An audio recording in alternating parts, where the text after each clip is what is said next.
토스카니니라고 하는 세계적인 명지휘자가 있습니다. 토스카니니는 원래는 첼로 연주자였습니다. 그는 시력이 나빠서 이 연주할 때마다 악보를 보기가 힘들어서 이 연주하는 게 여간 힘든 일이 아니었습니다. 그래서 토스카니니가 선택한 방법은 악보를 통째로 외워버리는 것이었습니다. 그 이후로 그것이 습관화가 되었고 이 오케스트라 특성상 이 조화를 이루어야 됐기 때문에 자신의 파트뿐만 아니라 이 다른 파트까지 이 모조리 외워버렸습니다. 그런데 한 번은 이 연주를 앞에 두고 지휘자가 갑자기 나타나지 않았습니다. 부득이 대원들 가운데 한 사람이 지휘를 할 수밖에 없었습니다. 의논 끝에 악보를 모두 외우고 있던 토스카니니에게 지휘를 맡기는 것이 좋다고 의견이 모아졌습니다. 어렵지 않게 모든 곡을 잘 소화했고 연주를 마쳤습니다. 이것이 바로 토스카니니가 세계적인 명지휘자로 발돋움할 수 있었던 이 계기가 된 것입니다. 훗날 그는 이렇게 말했습니다. 어려울 때 힘 되신 하나님께 감사하노라. 좋은 환경이 아니라고 해서 불평하지 말자. 좋은 환경만이 좋은 결과를 가져오지 않는다. 아담은 에덴 동산과 같은 좋은 환경에서도 타락하지 않았는가? 눈물에 대해서도 감사를 드리자. 눈물 있는 눈으로 하나님을 바라볼 때 더 똑똑히 바라볼 수 있다. 하나님께서는 우리가 어려울 때일수록 우리에게 가까이 오셔서 우리를 보호해 주시고 힘이 되어 주신다. 아멘. 인생은 아이러니의 연속인 것 같습니다. 우리가 생각할 때 최악의 조건이 최고로 변하기도 하고 최고의 조건이 최악의 조건으로 변하기도 합니다. 그렇다면 우리의 인생에서 중요한 것은 고난을 은혜로 변화시키고 또 주신 은혜를 잃어버리지 않고 지속하는 것일 겁니다. 오늘 히스기야를 통해 그 변화의 방법에 대해 생각해 보려고 합니다. 지난 시간 히스기야의 이야기를 나누었습니다. 남유다와 히스기야는 아수르의 무서운 공격에서 하나님의 도우심으로 극적으로 살아남게 됩니다. 예루살렘을 포위하고 있던 18만 5천 명의 군사들이 하루아침에 무너지게 된 것입니다. 그런데 시간이 얼마 지나지 않아서 히스기야는 무서운 병에 걸리게 됩니다. 우리 38장 1절 말씀을 같이 한번 읽어보겠습니다. 시작. 그때 히스기야가 병들어 죽게 되니 아모스의 아들 선지자 이사야가 나아가 그에게 이르되 여호와께서 이같이 말씀하시기를 너는 내 집에 유언하라. 내가 죽고 살지 못하리라 하셨나이다 하니. 이 히스기야의 모습을 보면서 마치 우리 인생 같다라는 생각을 하게 됩니다. 어떤 이들은 인생이 마치 파도와 같다고 이야기합니다. 작은 파도를 넘고 나면 곧 커다란 파도가 몰아치고 또 그것을 겨우 넘기면 더 큰 파도가 우리를 넘어뜨리려고 합니다. 또 어떤 이는 인생을 장애물 경기라고 합니다. 하나를 넘고 나면 또 하나를 넘어야 하고 또 하나를 넘어야 하는 장애물이 있습니다. 우리는 우리 인생에 이런 장애물이 없기를 소망합니다. 탄탄대로야말로 우리가 원하는 길입니다. 하지만 우리 인생에 이런 장애물이 없다면 더 큰 문제라고 생각합니다. 우리는 참 간사한 사람들인지라 평안할 때는 하나님을 잘 찾지 않습니다. 그러다 우리의 힘으로 넘기 힘든 장애물이 나타나면 도움이 필요하고 또 내 힘으로 안 되면 그때서야 또 다시 하나님을 찾는 것이 우리의 연약한 사람의 모습인 것 같습니다. 제가 작년 여름에 청년들이 수련회 때 은혜를 참 많이 받고 성장하는 모습을 보면서 그 은혜가 삶 속에서도 지속되기를 바랬습니다. 그래서 청년 리더들에게 한 가지 숙제를 내주었습니다. 한 주간 살면서 주님이 나와 함께 하신다는 것, 오늘 하루 주님이 내 옆에 계신다는 것을 의식적으로 의식하면서 살아보자라고 했습니다. 그래서 방법은 간단했습니다. 이 바쁜 일상 속에서 주님이 나와 함께 하신다는 것이 의식적으로 느껴질 때, 그때 그 리더들이 모여있는 단체 카톡방에 주나, 제 이름은 주나가 아니고 주나라는 글자를 적기로 했습니다. 주님이 나와 함께 하십니다라는 말의 줄임말입니다. 그렇게 일주일을 보냈습니다. 이 틈틈이 청년들이 주나라는 단어를 서로 남기면서 서로를 위해 기도하는 시간이었습니다. 그런데 이 친구들이 주나라는 글을 남길 때 어떤 공통점이 있었습니다. 그날 일상 속에서 이 조금 힘든 일이 있으면 이 주님이 생각나서 기도하고 이 주나라는 글을 남기게 된다는 겁니다. 우리는 평안한 일상 속에서 주님을 의식하기가 어렵습니다. 왜냐하면 주님이 필요 없기 때문입니다. 주님이 없어도 내 인생 아무런 문제가 없습니다. 이것이 우리 인간의 연약함인 것 같습니다. 그래서 제가 저의 이런 연약함을 저도 알고 이 언젠가 철이 없을 때 기도를 잘못한 적이 있습니다. 제가 대학교 시절에 선배 중에 참 좋아하고 존경하는 목회자 선배님, 형님이 한 분 계십니다. 근데 그 선배가 하나님께 이렇게 기도를 했다는 겁니다. 주님, 제 인생에 고난이 떠나지 않게 해주세요. 자신은 너무 연약해서 이 조금만 평안하면 더 이상 하나님을 찾지 않기 때문이라고 했습니다. 그래서 적당한 고난을 통해서 하나님을 늘 찾을 수 있는 인생이 되게 해달라고 기도한 겁니다. 옆에서 그 이야기를 듣는데 그 기도가 너무 멋있었습니다. 그래서 따라 기도했습니다. 주님, 제 인생에 고난이 떠나지 않게 해주세요. 제 인생 최대의 실수입니다. 그랬더니 역시나 우리 하나님 그런 기도는 절대 잊지 않으십니다. 제 삶이 편안해지면 조금이라도 제가 하나님을 의식하지 않으면 그 기도를 잊지 않으시고 하나님을 의지해야 하는 이 적당한 고난들을 선물로 주시는 겁니다. 제가 농담처럼 제 인생 실수라고 이야기를 했지만 저는 지금도 그 기도를 하고 있습니다.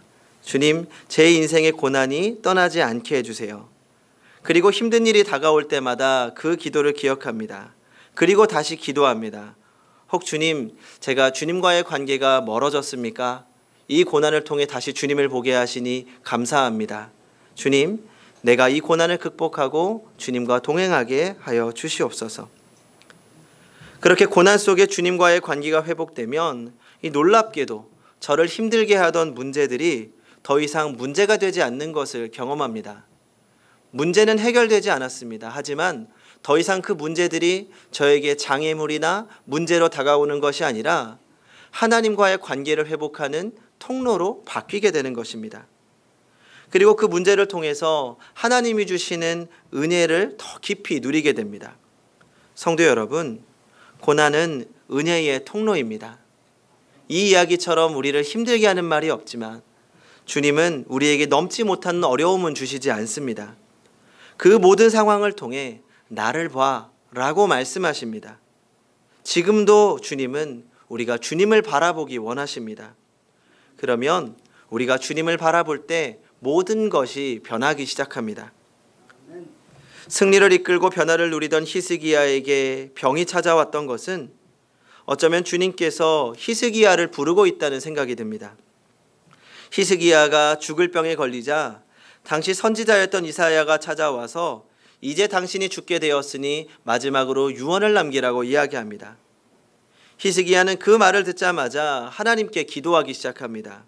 38장 3절을 같이 읽어보겠습니다. 시작.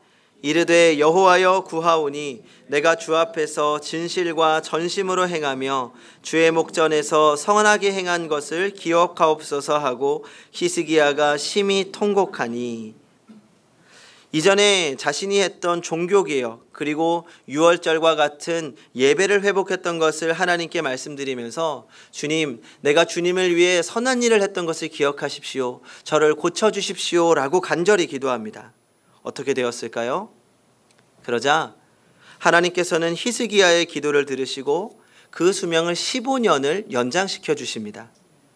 뿐만 아니라 하나님께서는 남유다를 아수르에서 건져내시고 또 그 성까지 보호하겠다고 약속하십니다. 이 모습을 보면서 역시 하나님께서 히스기야의 기도를 기다리셨구나 라는 생각을 합니다. 하나님께서 기도를 듣자마자 수명을 연장시켜 주셨을 뿐만 아니라 그가 구하지 않았던 그 이상의 복까지 함께 주십니다.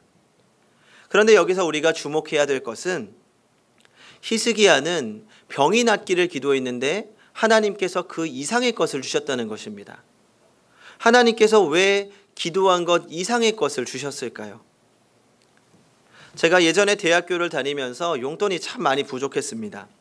그래도 이제 대학생이니까 스스로 다 컸다고 생각해서 이 부모님께 용돈을 더 달라고 하기도 어려웠습니다.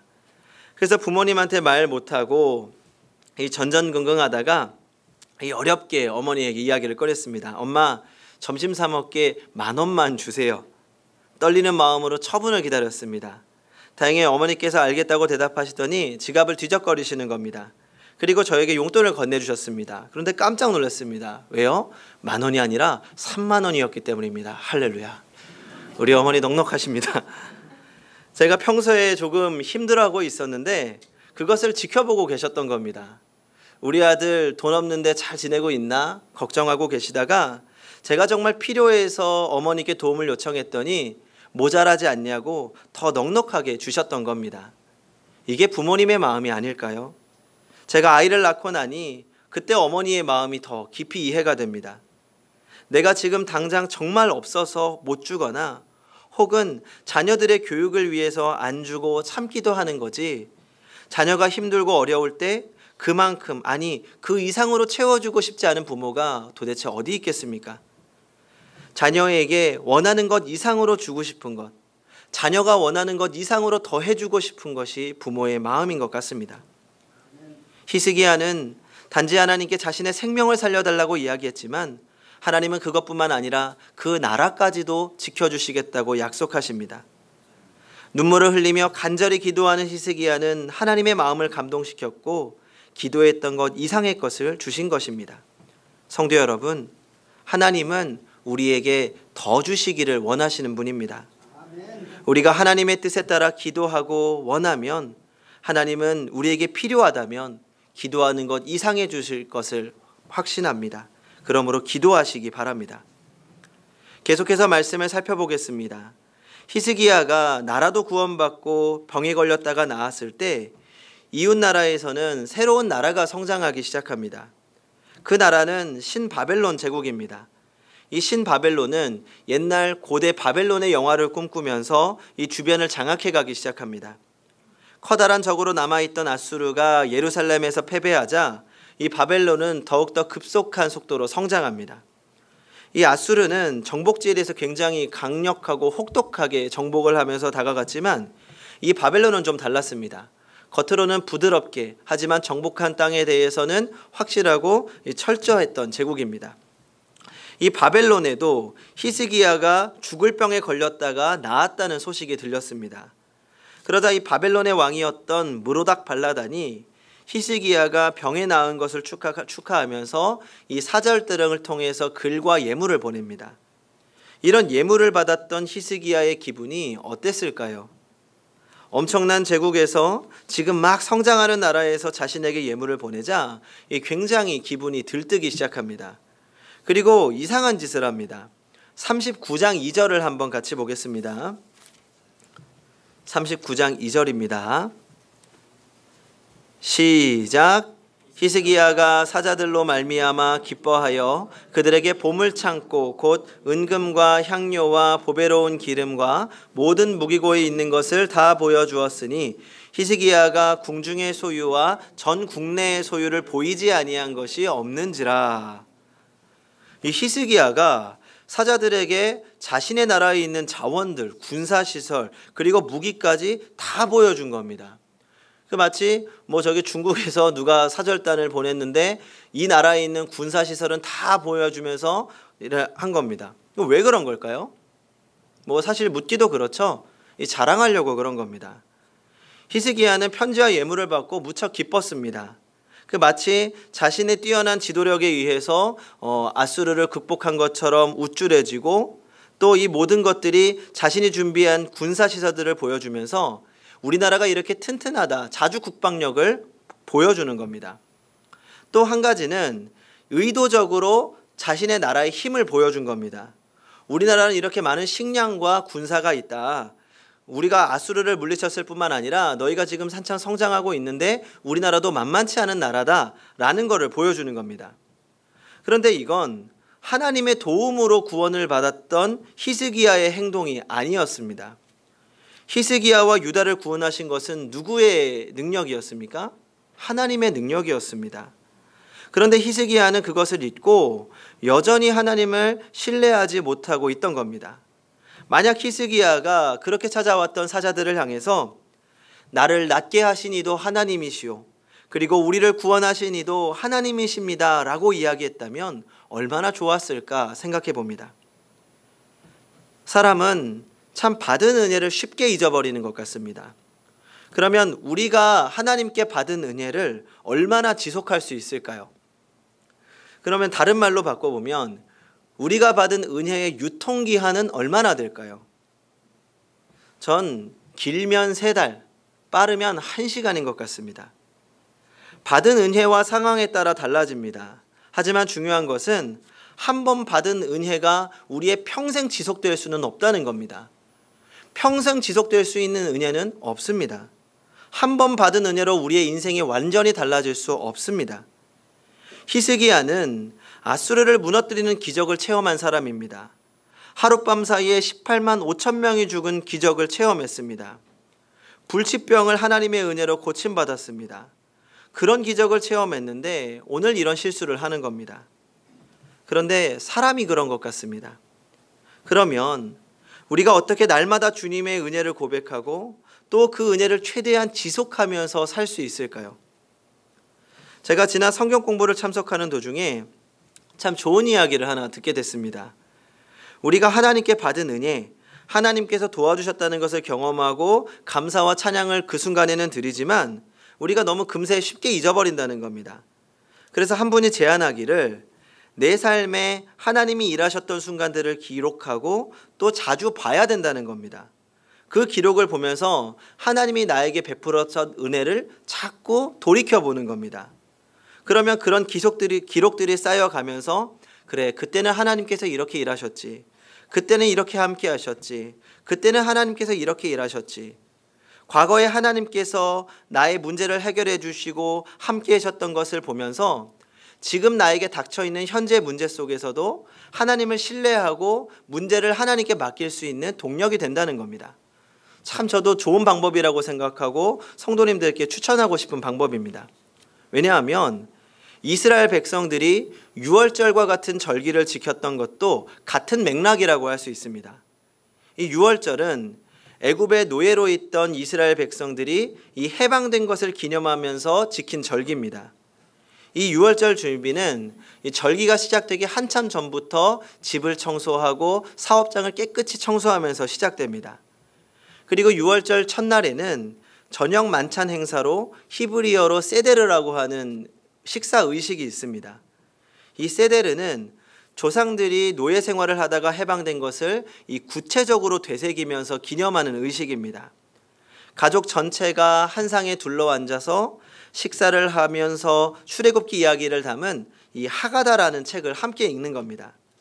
그리고 그때 나누어 먹는 음식들은 그 당시 노예 생활의 고통을 생각할 수 있는 음식들, 예를 들어서 쓴나물과 누룩 없는 빵인 마짜, 그리고 유월절 양을 상징하는 정강이뼈, 그리고 고센 땅에서의 흑별돌 작업을 상징하는 이 진흙 소스 같은 것을 음식으로 먹는 겁니다.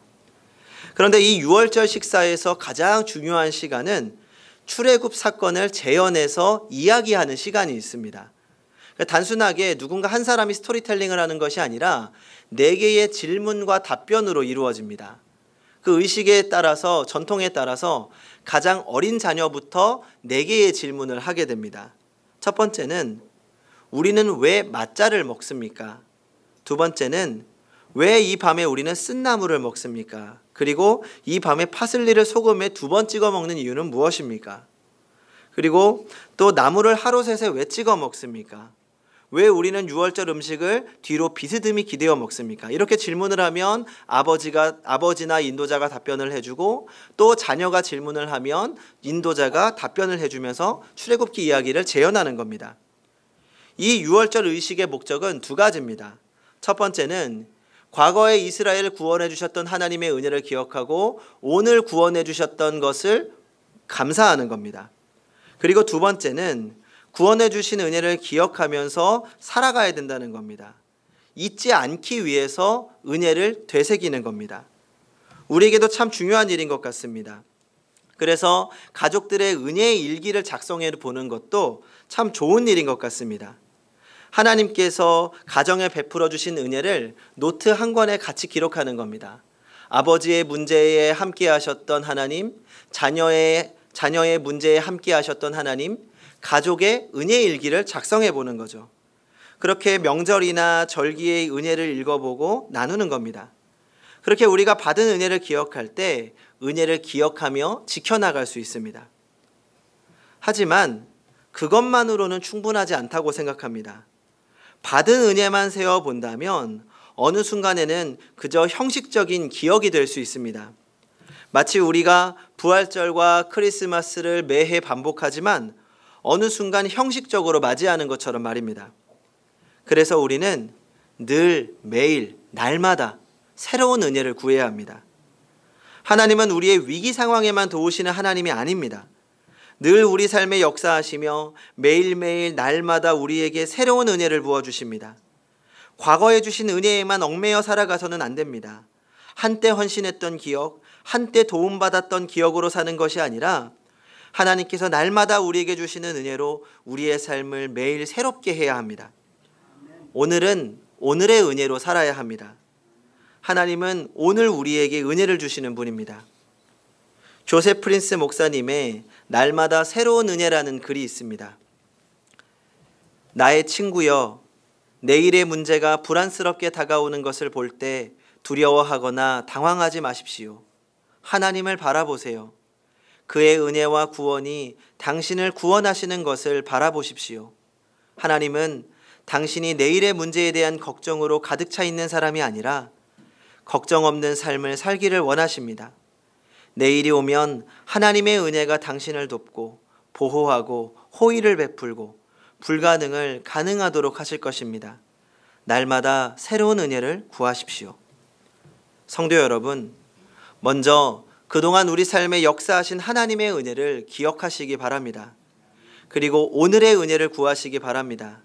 그렇게 날마다 새로운 은혜로 살아가는 성도님들이 되시기 바랍니다. 기도하겠습니다. 모든 것을 선함으로 이끄시는 하나님, 우리의 삶에 찾아오는 고난도 축복과 은혜도 주님의 뜻 가운데 있음을 믿음으로 고백합니다. 우리의 삶에 찾아오는 장애물이 축복의 통로가 되게 하여 주시옵소서.